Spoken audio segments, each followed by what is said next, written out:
Coming up on today's show, we're going to take a look at some free agent wide receivers not named DeAndre Hopkins that the Titans could sign because it does appear that they are open to adding another wide receiver. And if Hopkins picks the Patriots or another contender that swoops in at the last minute, maybe Vrabel and Rand decide, you know what, we are open to adding a wide receiver now that we've gone this far down the path.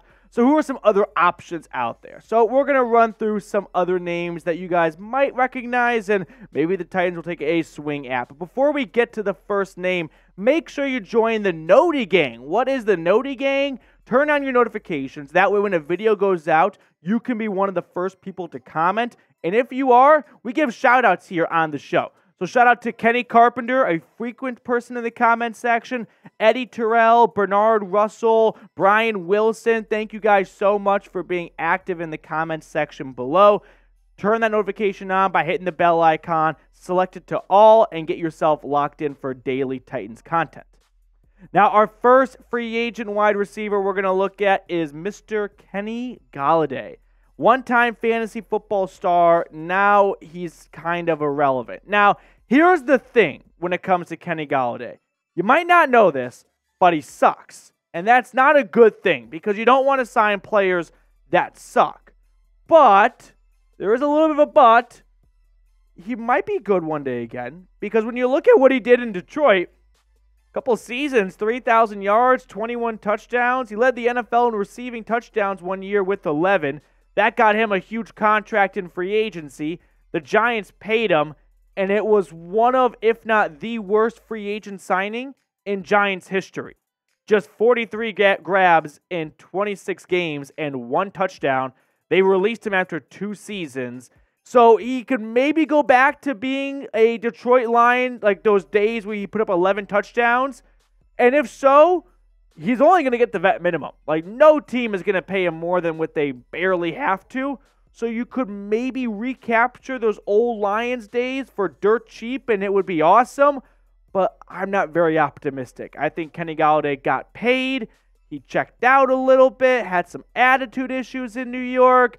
Maybe he's doing a reality check, and he wants to go back to being a grinder, and he can go back to being maybe not the 11 touchdown player he was in Detroit, but 750 yards and 4 or 5 touchdowns, those are really good numbers to find in July or August. So that's really the only prayer to signing Kenny Golladay, but by no means am I up here saying Kenny Golladay is a super sleeper and you have to go sign him down.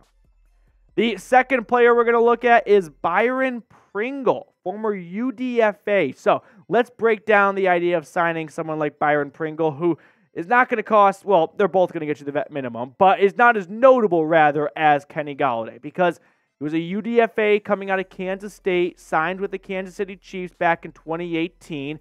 Now, last year he was with the Chicago Bears, played in 11 games up in the Windy City, has 12 career starts. He's had some good years, but he's also been someone that has had some really just unnoticeable seasons. And that's kind of harsh, but the last 4 years, his career stats, it backs it up, right? When you look at what Byron Pringle has done in his career, he had a good season in 2021 with the Chiefs, 568 yards. That's why he ended up in Chicago. The Bears took a chance on him, and he only produced 10 grabs for 135 yards and 2 touchdowns. So he's kind of a sink-or-swim player. Probably helped playing with Patrick Mahomes and getting the ball thrown to him a lot, and that's where a lot of those numbers come from. I'm not here to advocate for Byron Pringle being this team's new number 2 or 3 wide receiver. But if the Titans are looking to add a wide receiver, he's one of the better options available. Now let me know what you guys think. Should the Titans add another wide receiver? Chime in for me down in the comments section, yes or no. I feel like at this point, the Titans have sort of gone so far down the free agency path for adding a receiver. If they don't land Hopkins, they might turn to not option B, but like option D or E, because that's really how big of a drop-off it is from Hopkins to some of these guys. Next up is Jarvis Landry, Juice.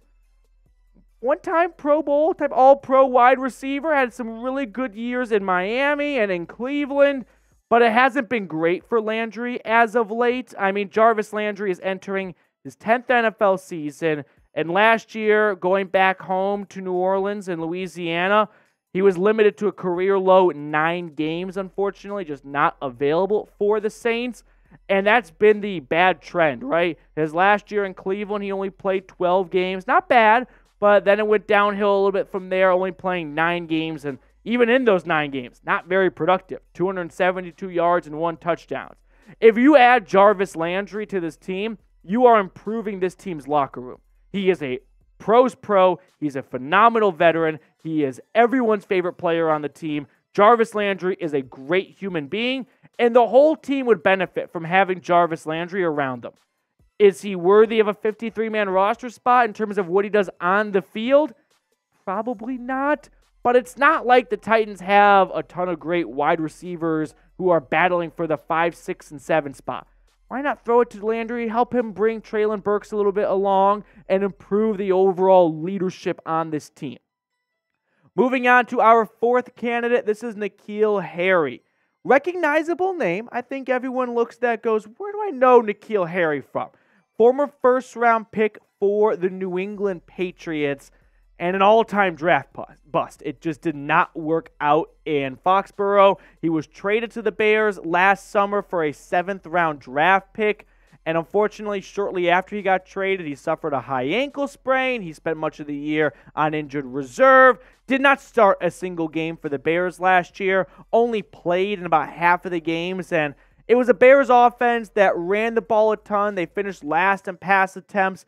So Harry only ended up with 7 grabs for 116 yards and 1 touchdown, which looks like a great game if that's just one game. But over the course of a season, not really fantastic. He never really did much in New England. His best season was 2020, 309 yards and 2 touchdowns. So maybe this is a flyer on a tryout in camp because at one point, someone like Bill Belichick viewed him as a first-round talent, and maybe he can get back to being, not close to it, but 75% of it. And if that's the case, that's worth at least a flyer in training camp to see if he can get back to what was supposed to be a very promising career.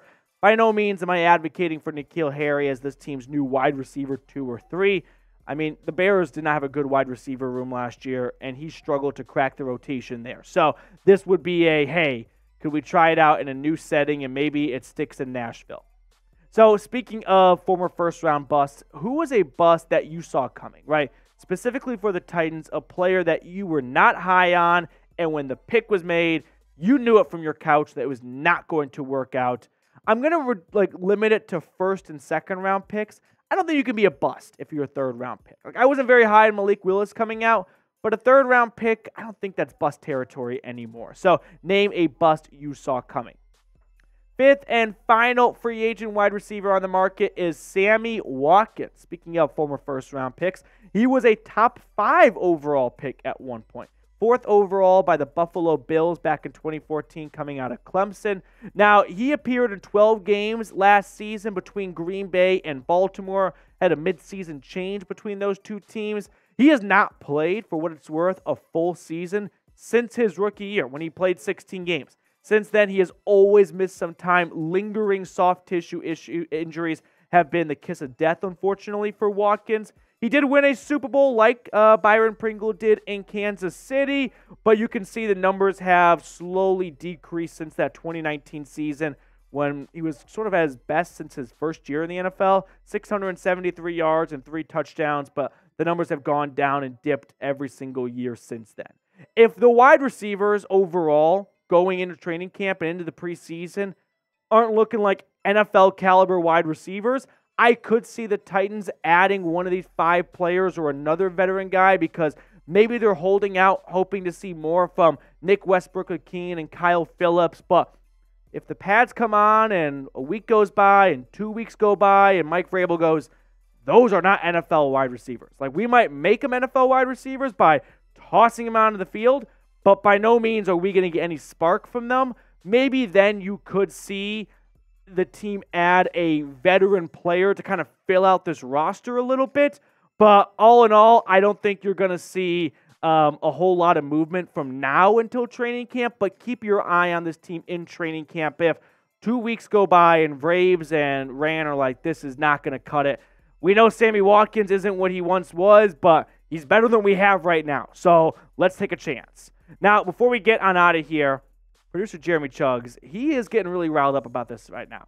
Make sure you have your notifications on or else. I don't want to finish the rest of that sentence, but we have started some more AFC South channels here. Chuggs runs the Texans channel. Jags channel's in talks. Colts channel is definitely up in talks. You don't want to see studio space relegated from Titans Today and given to Texans Today. So make sure you have those notifications on. That way when a video drops, you click on the notification, you get the video on screen, and you like the video, and it's just a beautiful YouTube circle of life. So help us grow this channel by clicking that notification bell.